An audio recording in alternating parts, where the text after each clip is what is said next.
Hello all, NSMC എക്സാമിന് വേണ്ടി register ചെയ്ത് നവംബർ 16 ഞായറാഴ്ച എക്സാം എഴുതാൻ റെഡിയായി നിൽക്കുന്ന ആളുകളാണ് എല്ലാവരും. അപ്പോൾ എങ്ങനെയാണ് ഈ ഒരു കമ്പ്യൂട്ടർ ബേസ്ഡ് എക്സാം CBT എന്ന് പറയുന്ന സിസ്റ്റത്തിൽ എങ്ങനെ എക്സാം എഴുതാം, നിങ്ങൾ ശ്രദ്ധിച്ചിരിക്കേണ്ട കാര്യങ്ങൾ എന്നുള്ളതാണ് ഞാൻ പറയാൻ പോകുന്നത്. അപ്പോൾ എക്സാമിൻ്റെ ഒരു ഓവറോൾ ഇൻസ്ട്രക്ഷൻസ് ആണ്, മുഴുവനായിട്ടും കാണുക. മേ ബി ഒരുപാട് ആളുകൾ ആദ്യമായിട്ടായിരിക്കും ഒരു കമ്പ്യൂട്ടർ ബേസ്ഡ് എക്സാം എഴുതാൻ പോകുന്നത്. സോ നിങ്ങൾക്ക് എല്ലാവർക്കും അറിയുന്ന പോലെ തന്നെ ഓഫ്ലൈൻ ആയിട്ട് കേരളത്തിലും ബാംഗ്ലൂരിലും ഡിഫറെൻറ്റ് സെൻറ്റേഴ്സിലാണ് നമ്മൾ എക്സാം കണ്ടക്ട് ചെയ്യുന്നത്. അതിൻ്റെ സമയവും എക്സാമിന് സെൻറ്ററിൻ്റെ ലൊക്കേഷനൊക്കെ നിങ്ങൾക്ക് വാട്സപ്പ് നമ്പറിലേക്ക് എത്തിയിട്ടുണ്ടായിരിക്കും. അപ്പോൾ ഈ ഒരു CBT എന്ന് പറയുന്ന സിസ്റ്റവുമായിട്ട് നമുക്ക് എങ്ങനെയാണ് നിങ്ങളത് എക്സാം എഴുതേണ്ടത്, എന്തൊക്കെ കാര്യങ്ങൾ ശ്രദ്ധിക്കണം, NSMC 2025 ഡീറ്റെയിൽസാണ് ഞാൻ പറയാൻ പോകുന്നത്. ആദ്യമായിട്ട് എക്സാം ഫോർമാറ്റ് ഞാൻ ഒന്നും കൂടെ ഒന്ന് റിവൈസ് ചെയ്യാണ്. നമുക്ക് കമ്പ്യൂട്ടർ ബേസ്ഡ് ആയിട്ട് മാത്രമാണ് എക്സാം നടക്കുന്നത്. 60 മിനിറ്റ് മാത്രമാണ് എക്സാമിൻ്റെ ഡ്യൂറേഷൻ. 40 ക്വസ്റ്റ്യൻസ് ആണ് അതിലുണ്ടായിരിക്കുക. അപ്പോൾ ആദ്യമേ ഞാൻ പറയുന്നു, ഒരു average and above average questions നിങ്ങൾക്ക് എക്സ്പെക്ട് ചെയ്യാം. ഓരോ ക്വസ്റ്റ്യനും 1.5 മിനിറ്റ് സമയമുള്ളത് കൊണ്ട് തന്നെ അത്യാവശ്യം സ്റ്റാൻഡേർഡ് ആയിട്ടുള്ള ചോദ്യങ്ങൾ എല്ലാ സബ്ജക്റ്റിലും നിങ്ങൾക്ക് എക്സ്പെക്ട് ചെയ്യാവുന്നതാണ്. കറക്റ്റ് ആൻസറിന് +4 മാർക്കും, തെറ്റിക്കഴിഞ്ഞാൽ -1 മാർക്കും. ആദ്യമായിട്ട് കോമ്പറ്റേറ്റീവ് എക്സാം ആളുകൾക്ക് ഞാൻ ഒന്നും കൂടെ സ്ട്രെസ് ചെയ്ത് പറയാണ്, തെറ്റിക്കഴിഞ്ഞാൽ -1 നെഗറ്റീവ് മാർക്ക് ഉണ്ടായിരിക്കും. സോ അറിയാത്ത ക്വസ്റ്റ്യൻസ് വെറുതെ ഗസ് ചെയ്തിട്ട് എഴുതാൻ ശ്രമിക്കരുത്. അതിന് 5 മുതൽ 7 വരെ ക്ലാസ്സിൽ പഠിക്കുന്ന കുട്ടികൾക്ക് സയൻസിൽ നിന്ന് 16 ചോദ്യം, മാത്സിൽ നിന്ന് 16 ചോദ്യം ഉണ്ടാവും, മെൻ്റൽ എബിലിറ്റിയിൽ നിന്നും 8 ചോദ്യങ്ങളാണ് ഉണ്ടാവുക. Total 40 questions. 8 മുതൽ 10 വരെ ക്ലാസ്സിലുള്ള ഹൈസ്കൂൾ കുട്ടികൾക്ക് ഫിസിക്സിൽ നിന്ന് 8, ബയോളജി 8, കെമിസ്ട്രി 8, മാത്തമാറ്റിക്സ് 8, അതുപോലെ തന്നെ മെൻ്റൽ എബിലിറ്റിയിൽ നിന്നും 8 ക്വസ്റ്റ്യൻസ്. ഇതാണ് എക്സാമിൻ്റെ ഫോർമാറ്റ് എന്ന് പറയുന്നത്. ഇനി എക്സാം ഡേ ഇൻസ്ട്രക്ഷൻസ് ഏതൊക്കെയാണ് എന്ന് നോക്കുകയാണെന്നുണ്ടെങ്കിൽ, നിങ്ങൾക്ക് അലോക്കേറ്റ് ചെയ്തിട്ടുള്ള സെൻറ്ററിൽ 30 മിനിറ്റെങ്കിലും നേരത്തെ നിങ്ങൾ എത്തിയിരിക്കണം. അപ്പോൾ ആ സ്ഥലം ലൊക്കേഷനൊക്കെ മനസ്സിലാക്കി യാത്ര പ്ലാൻ ചെയ്യുക. അരമണിക്കൂർ മുന്നേ നിങ്ങൾ എക്സാം സെൻറ്ററിൽ എത്തിയിട്ടുണ്ടാവണം. Bring your admit card and ID. അപ്പോൾ നിങ്ങൾക്ക് എക്സാമിന് വേണ്ടി ഒരു അഡ്മിറ്റ് കാർഡ് നമ്മുടെ പോർട്ടലിൽ നിന്ന് ഡൗൺലോഡ് ചെയ്തെടുക്കാൻ പറ്റും. അതുപോലെ തന്നെ നിങ്ങളുടെ ഏതെങ്കിലും ഒരു സ്കൂൾ ID കാർഡോ അല്ലെങ്കിൽ ആധാർ എനി ഐഡൻറ്റിറ്റി കാർഡ് നിങ്ങൾ കൂടെ കൊണ്ടുവരാൻ, നിങ്ങളുടെ പേര് വെരിഫൈ ചെയ്യാൻ വേണ്ടിയിട്ടാണ്. പിന്നെ എക്സാമിൻ്റെ അഡ്മിറ്റ് കാർഡും കൂടെ ഉണ്ടായിരിക്കണം. അത് നിങ്ങൾക്ക് പ്രിൻ്റ് എടുത്തിട്ട് കൊണ്ടുവരേണ്ട ആളുകൾക്ക് എന്ത് ചെയ്യാം, ഒരു പേപ്പറിൽ പ്രിൻ്റ് എടുത്തിട്ട് കൊണ്ടുവരാം. മൂന്നാമതായിട്ട് എക്സാം എഴുതുന്ന സമയത്ത് നമ്മളൊരു കമ്പ്യൂട്ടറിലാണ് എക്സാം എഴുതുക. ആ കമ്പ്യൂട്ടറിലെ ബ്രൗസർ വിൻഡോ നിങ്ങൾ എന്ത് ചെയ്യാൻ പാടില്ല, എക്സാം തീരുന്നവരെ ക്ലോസ് ചെയ്യാനോ റീഫ്രഷ് ചെയ്യാനോ പാടില്ല. മനസ്സിലായോ? എക്സാമിൻ്റെ വിൻഡോ നിങ്ങൾ ക്ലോസ് ചെയ്യാനോ റിഫ്രഷ് ചെയ്യാനോ പാടില്ല. എല്ലാ ക്വസ്റ്റ്യൻസും നിങ്ങൾക്ക് അറ്റംപ്റ്റ് ചെയ്യാം. ഓക്കെ, എല്ലാ ക്വസ്റ്റ്യൻസും നിങ്ങൾക്ക് അറ്റംപ്റ്റ് ചെയ്യാം, പക്ഷേ നെഗറ്റീവ് മാർക്ക് ഉണ്ട് എന്നുള്ളത് ഓർക്കുക. തെറ്റിക്കഴിഞ്ഞാൽ എന്തുണ്ട്, നെഗറ്റീവ് മാർക്ക് ഉണ്ട്. അപ്പോൾ എല്ലാ ക്വസ്റ്റ്യൻസും നിങ്ങൾക്ക് അറ്റംപ്റ്റ് ചെയ്യാം. അതിൽ നിങ്ങൾക്ക് ഏറ്റവും അറിയാവുന്ന, ഏറ്റവും ഷുവർ ആയിട്ടുള്ള ക്വസ്റ്റ്യൻസ് മാത്രം ചെയ്യുക. ഒട്ടും അറിയാത്ത ക്വസ്റ്റ്യൻസ് ഗസ് ചെയ്യാൻ പാടില്ല. മാനേജ് യുവർ ടൈം വൈസിൽ ഏറ്റവും നന്നായിട്ട് നിങ്ങളുടെ ടൈം നിങ്ങൾ മാനേജ് ചെയ്യണം. 40 ക്വസ്റ്റ്യൻസ് 1 മണിക്കൂർ എന്നുള്ളത് വളരെ പെട്ടെന്ന് കഴിഞ്ഞു പോകും. അതുകൊണ്ട് ഏറ്റവും അറിയുന്ന ചോദ്യങ്ങൾ ആദ്യം എഴുതി പോവുക. ടഫായിട്ടുള്ള ക്വസ്റ്റ്യൻസ് ഒരു സെക്കൻഡ് റൗണ്ടിലാണ് കംപ്ലീറ്റ് ചെയ്യേണ്ടത്. ഓക്കെ, അപ്പോൾ എല്ലാ സബ്ജക്റ്റിലെയും ഈസി ക്വസ്റ്റ്യൻസ് ആദ്യം കണ്ടുപിടിച്ച് എഴുതിയതിന് ശേഷം ടഫർ ക്വസ്റ്റ്യൻസ് നമ്മൾ സെക്കൻഡ് റൗണ്ടിലാണ് നിങ്ങൾ കംപ്ലീറ്റ് ചെയ്യേണ്ടത്. സ്റ്റെപ്സ് ടു അറ്റംപ്റ്റ് CBT എന്തൊക്കെയാണ്? ഒന്ന്, do not switch the tabs or exit full screen mode at any time. ഞാൻ നേരത്തെ പറഞ്ഞ പോലെ തന്നെ എക്സാം സ്റ്റാർട്ട് ചെയ്ത് കഴിഞ്ഞാൽ പിന്നെ നിങ്ങൾ മൗസ് കൊണ്ട് മാത്രമായിരിക്കണം ഓരോ ABCD എന്ന് പറയുന്നതിൽ കറക്റ്റ് ഓപ്ഷൻ സെലക്ട് ചെയ്യുന്നത്, നെക്സ്റ്റിലേക്ക് പോകുന്നതൊക്കെ മൗസ് കൊണ്ട് മാത്രമായിരിക്കണം. Do not cover your devices camera എന്ത് ചെയ്യരുത്, കവർ ചെയ്യാൻ ശ്രമിക്കരുത്. Avoid pressing any unnecessary keys during the exam. So കീബോർഡിലുള്ള ഒരു ആവശ്യമില്ലാത്ത ഒരു കീ പോലും എന്ത് ചെയ്യാൻ പാടില്ല, പ്രസ് ചെയ്യരുത്. അതൊക്കെ എക്സാം എന്ത് ചെയ്യാൻ സാധ്യതയുണ്ട്. Keep your face clearly visible in front of the screen at all times. എല്ലാ സമയത്തും നമുക്ക് ലാപ്ടോപ്പിലുള്ള ക്യാമറയിൽ നിങ്ങളെ കാണാൻ പറ്റുമെന്ന് ഉറപ്പുവരുത്തുക. Do not click on any messages or popups while the test is in progress. ലാപ്ടോപ്പിലും കമ്പ്യൂട്ടറിലും എന്തെങ്കിലും തരത്തിലുള്ള നോട്ടിഫിക്കേഷൻസോ പോപ്പപ്പുകളോ വന്നാൽ അത് ക്ലിക്ക് ചെയ്യാൻ പോകരുത്. നിങ്ങളുടെ എക്സാമിൻ്റെ വിൻഡോയിൽ തന്നെ ക്ലിക്ക് ചെയ്തിട്ട് എക്സാമിനേഷൻ കണ്ടിന്യൂ ചെയ്യാം. ഇനി ഫ്രീക്വൻലി കുട്ടികൾ എപ്പോഴും ചോദിക്കുന്ന കുറച്ച് ചോദ്യങ്ങളാണ്. Can I change my exam centre or time? അപ്പോൾ എക്സാം സെൻറ്റർ നിങ്ങൾക്ക് സെലക്ട് ചെയ്യാനുള്ള ഒരു അവസരം തരും.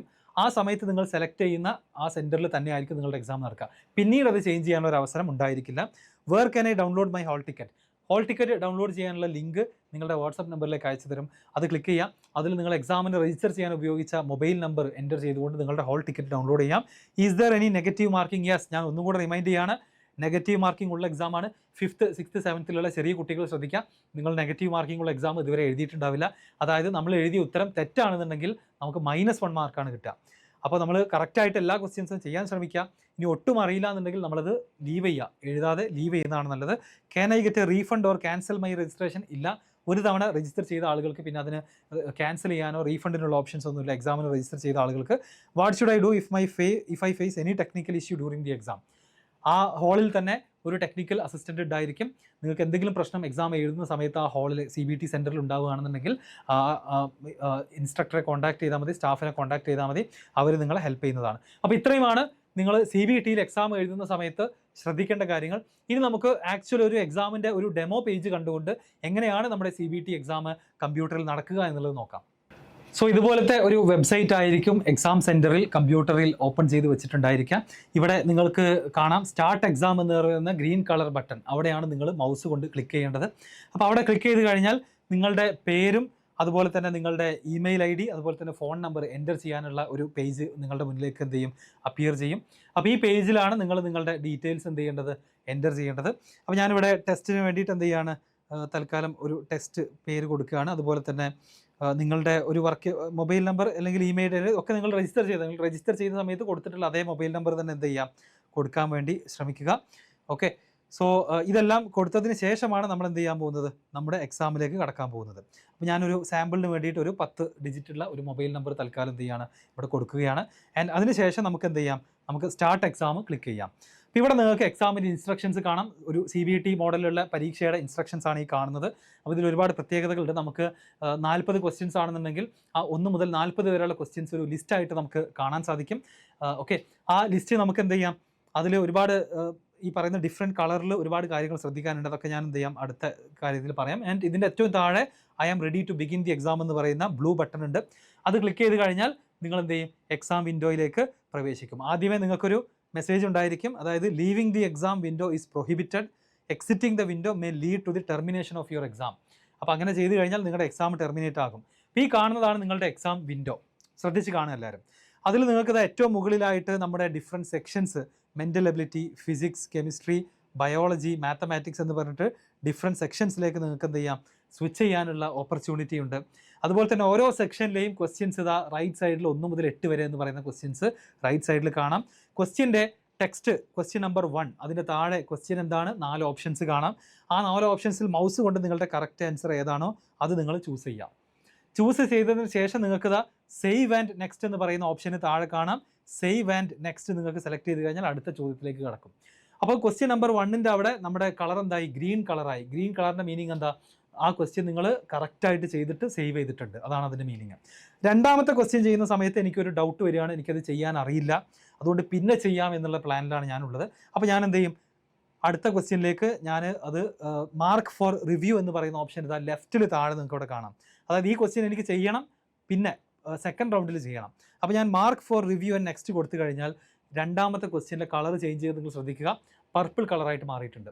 അപ്പോൾ അതിൻ്റെ മീനിങ് എന്താണ്, പർപ്പിൾ കളറായിട്ട് മാറിയതിൻ്റെ മീനിങ് വേറെ ഒന്നുമില്ല, നിങ്ങൾക്കത് ഫ്യൂച്ചറിൽ മാർക്ക് ചെയ്യാൻ വേണ്ടി നിങ്ങൾ ഇട്ടതാണത്. മനസ്സിലായോ? മൂന്നാമത്തെ ക്വസ്റ്റ്യൻ എനിക്ക് ഒട്ടും അറിയാത്തൊരു ചോദ്യമാണ്, തീരെ അറിയില്ല. ഞാൻ അവിടെ സേവ് ആൻഡ് നെക്സ്റ്റ് ഓപ്ഷൻസ് ഒന്നും സെലക്ട് ചെയ്യാതെ സേവ് ആൻഡ് നെക്സ്റ്റ് കൊടുത്തു കഴിഞ്ഞാൽ തേർഡ് ക്വസ്റ്റ്യൻ നിങ്ങളുണ്ടോ റെഡ് കളറായിട്ട് മാറി. അപ്പോൾ റെഡ് കളറുകൾ ആൻസർ ചെയ്യാത്ത ചോദ്യങ്ങൾ, പിന്നെ വൈറ്റ് കളറിലുള്ളത് നമ്മൾ വിസിറ്റ് ചെയ്യാത്ത ചോദ്യങ്ങൾ, ഗ്രീൻ കളറിലുള്ളത് നമ്മൾ ഓൾറെഡി സേവ് ചെയ്ത ചോദ്യങ്ങളാണ്. അതുപോലെ തന്നെ മാർക്ക് ഫോർ റിവ്യൂ ആണ് പർപ്പിൾ കളർ. ഇനി വേറൊരു ക്വസ്റ്റ്യൻ ഞാനിതാ ആൻസർ ചെയ്തു, എന്നിട്ട് എനിക്ക് ചെറിയൊരു സംശയമുണ്ട്, സമയം കിട്ടുകയാണെന്നുണ്ടെങ്കിൽ ഒന്നും കൂടെ ചെക്ക് ചെയ്യണം. അത് ഞാൻ മാർക്ക് ഫോർ റിവ്യൂ കൊടുത്തു കഴിഞ്ഞാൽ ശ്രദ്ധിച്ച് നോക്കുക. അപ്പോൾ എന്താ സംഭവിക്കുക, അപ്പോൾ നാലാമത്തെ ക്വസ്റ്റ്യൻ്റെ കളർ ശ്രദ്ധിച്ചോ, പർപ്പിൾ കളറിൻ്റെ മേലെ ഒരു ഗ്രീൻ ഡോട്ട് വന്നിട്ടുണ്ട്. അതിൻ്റെ മീനിങ് എന്താ, നമ്മൾ ആൻസർ ചെയ്ത ചോദ്യം റിവ്യൂവിന് വേണ്ടി വെച്ചതാണ്. അപ്പോൾ ഇങ്ങനെ ഒരുപാട് സൗകര്യങ്ങൾ നമുക്ക് ഈ CBTയിൽ അവൈലബിൾ ആണ്. ഇത് ചെക്ക് ചെയ്ത് കഴിഞ്ഞാൽ നിങ്ങൾക്ക് മനസ്സിലാകും. ആൻഡ് ഇങ്ങനെ മുന്നോട്ട് പോയി കഴിഞ്ഞാൽ നമുക്ക് ഫൈനലി നമ്മൾ എല്ലാ ക്വസ്റ്റ്യൻസും ചെയ്തതിന് ശേഷം തിരിച്ചു വരികയാണ്. ഇപ്പോൾ മാത്തമാറ്റിക്സ് ഒക്കെ ചെയ്ത് കഴിഞ്ഞാൽ ഞാൻ മെൻ്റൽ എബിലിറ്റിയിലേക്ക് തിരിച്ച് വന്ന് നോക്കുമ്പോൾ എനിക്ക് നോക്കിയാൽ കാണാൻ പറ്റും, ഒന്നാമത്തെ ക്വസ്റ്റ്യൻ ഞാൻ ചെയ്തു, രണ്ടാമത്തത് റിവ്യൂവിന് വേണ്ടി മാറ്റി വെച്ചിരിക്കുകയാണ്. 4ഉം 5ഉം 6ഉം ചെയ്തിട്ടുണ്ട്, എന്നാലും റിവ്യൂവിന് വേണ്ടി മാറ്റി വെച്ചു. 3ഉം 8ഉം ചെയ്തിട്ടില്ല. അപ്പോൾ ഞാൻ എന്ത് ചെയ്യും, ഞാൻ രണ്ടാമത്തെ ക്വസ്റ്റ്യൻ ആ നമ്പറിൽ പോയി ക്ലിക്ക് ചെയ്യുക, ആ 2 എന്നുള്ള നമ്പറിൽ പോയി മൗസ് കൊണ്ട് ക്ലിക്ക് ചെയ്യാം. അപ്പോൾ നമ്മൾ സെക്കൻഡ് ക്വസ്റ്റ്യനിലേക്ക് ഒറ്റയടിക്ക് എത്തും. അങ്ങനെ ബാക്കി വെച്ച ചോദ്യങ്ങൾ ഇങ്ങനെയാണ് നമ്മൾ കണ്ടെത്തിയിട്ട് സെക്കൻഡ് റൗണ്ടിൽ കംപ്ലീറ്റ് ചെയ്യാം. ഇനി മെൻ്റൽ എബിലിറ്റി കഴിഞ്ഞാൽ നിങ്ങൾക്ക് മുകളിൽ സെക്ഷൻ വൈസ് കാണാം, സെക്ഷൻസ് കാണാം. അതിൽ ഫിസിക്സിലേക്ക് പോവുക, ഫിസിക്സിലെ ക്വസ്റ്റ്യൻസ് ഇതുപോലെ ചെയ്യുക, കെമിസ്ട്രി ഇതാ, അതുപോലെ തന്നെ ബയോളജി, മാത്തമാറ്റിക്സ് എല്ലാം MCQ ക്വസ്റ്റ്യൻസ് മാത്രമാണ് ഉണ്ടായിരിക്കുക. മൾട്ടിപ്പിൾ ചോയ്സ് ഉള്ള 4 ഓപ്ഷൻസ് ഉള്ള ക്വസ്റ്റ്യൻസ് മാത്രമാണ് ഉണ്ടായിരിക്കുക. ഇനി സപ്പോസ് നിങ്ങൾക്ക് ഒരു ആൻസർ നിങ്ങൾ എഴുതി, അത് നിങ്ങൾക്ക് തിരുത്തണം, അത് തെറ്റാണ്, അങ്ങനെയാണെന്നുണ്ടെങ്കിൽ നിങ്ങൾക്ക് ആ ക്വസ്റ്റ്യനിലേക്ക് തിരിച്ചു വരാം. മൗസ് കൊണ്ട് ആ നമ്പർ ക്ലിക്ക് ചെയ്ത് കഴിഞ്ഞാൽ ആ ക്വസ്റ്റ്യനിലേക്ക് നിങ്ങൾ തിരിച്ചു വരും. ആൻസർ മാറ്റണമെന്നുണ്ടെങ്കിൽ ഇതുപോലെ ആൻസർ മാറ്റി സെലക്ട് ചെയ്യാം. ഇനി ആൻസർ മാറ്റിയല്ല വേണ്ടത്, നിങ്ങൾക്ക് അത് ആൻസർ ചെയ്യണ്ട, ഇത് നിങ്ങൾക്ക് എന്ത് ചെയ്യണം, ഈ കൊടുത്ത ഓപ്ഷൻ നിങ്ങൾക്ക് തീരെ വേണ്ട, ഈ ക്വസ്റ്റ്യൻ നിങ്ങൾ ആൻസർ ചെയ്യാൻ ഉദ്ദേശിക്കുന്നില്ല എന്ന് നിങ്ങൾക്ക് പിന്നീട് തോന്നുകയാണെങ്കിൽ ഇവിടെ ലെഫ്റ്റ് സൈഡിൽ താഴെ ക്ലിയർ റെസ്പോൺസ് ഉണ്ട്, അത് ടച്ച് ചെയ്ത് കഴിഞ്ഞാൽ ആ റെസ്പോൺസ് ക്ലിയർ ആകും. ഇങ്ങനെയാണ് നമ്മൾ എക്സാം എഴുതുക. ടൈം ലെഫ്റ്റ് എന്നുള്ളത് നിങ്ങൾക്ക് മുകളിൽ കാണാം. 56 മിനിറ്റ് ആണ് ഏറ്റവും മുകളിൽ. ടൈം എത്ര ബാക്കിയുണ്ട് എന്നുള്ളത് മുകളിൽ നിങ്ങൾക്ക് കാണാൻ സാധിക്കുന്നതാണ്. ആൻഡ് ഓൾസോ ഇത്രയും ബേസിക് ആയിട്ട് ഇൻസ്ട്രക്ഷൻസ് ഉണ്ട്. ഇനി മൊത്തം ക്വസ്റ്റ്യൻ പേപ്പർ കാണുന്നുണ്ടെങ്കിൽ അതും റൈറ്റ് ടോപ്പിലായിട്ട് മൊത്തം ക്വസ്റ്റ്യൻ പേപ്പർ കാണാനുള്ളൊരു ഓപ്ഷൻ ഉണ്ട്. അത് നിങ്ങൾക്ക് ആവശ്യമുണ്ടെന്നുണ്ടെങ്കിൽ എന്ത് ചെയ്യാം, ഉപയോഗിക്കാവുന്നതാണ്. സോ ലാസ്റ്റ് സെക്ഷൻ ആയിട്ടുള്ള മാത്തമാറ്റിക്സിലെ ക്വസ്റ്റ്യൻസും ഇത് അതുപോലെ നിങ്ങൾ കംപ്ലീറ്റ് ചെയ്ത് കഴിഞ്ഞാൽ നിങ്ങൾക്ക് എന്ത് ചെയ്യാം, എല്ലാ സെക്ഷൻസും നിങ്ങൾ വിസിറ്റ് ചെയ്തു കംപ്ലീറ്റ് ചെയ്ത് കഴിഞ്ഞാൽ നിങ്ങൾക്ക് സബ്മിറ്റ് ചെയ്യാവുന്നതാണ്. റൈറ്റ് സൈഡിൽ ഏറ്റവും താഴെയായിട്ട് നിങ്ങൾക്ക് എന്ത് കാണാൻ പറ്റും, സബ്മിറ്റ് ചെയ്യാനുള്ള ബട്ടൺ കാണാം. അത് മൗസ് കൊണ്ട് ക്ലിക്ക് ചെയ്ത് കഴിഞ്ഞാൽ നിങ്ങൾക്ക് ഒരു ക്വസ്റ്റ്യനും കൂടെ ചോദിക്കും, യെസ് ഓർ നോ. അപ്പോൾ എൻ്റെ എക്സാം എന്ന് കൊടുത്തു കഴിഞ്ഞാൽ നിങ്ങളുടെ എക്സാമിനേഷൻ സബ്മിറ്റ് ആവുകയാണ്. സോ ഇത്രയുമാണ് CBT എക്സാം എഴുതുന്ന രൂപം. വളരെ സിമ്പിളാണ്. നിങ്ങൾക്ക് ആ ഒരു എക്സാം നമ്മൾ സ്റ്റാർട്ട് എക്സാം കൊടുത്തു കഴിഞ്ഞാൽ പിന്നെ മൗസിൻ്റെ ആവശ്യം മാത്രമേ ഉള്ളൂ. നമുക്ക് കീബോർഡിലൊന്നും പ്രസ് ചെയ്യേണ്ട ആവശ്യം വരുന്നില്ല.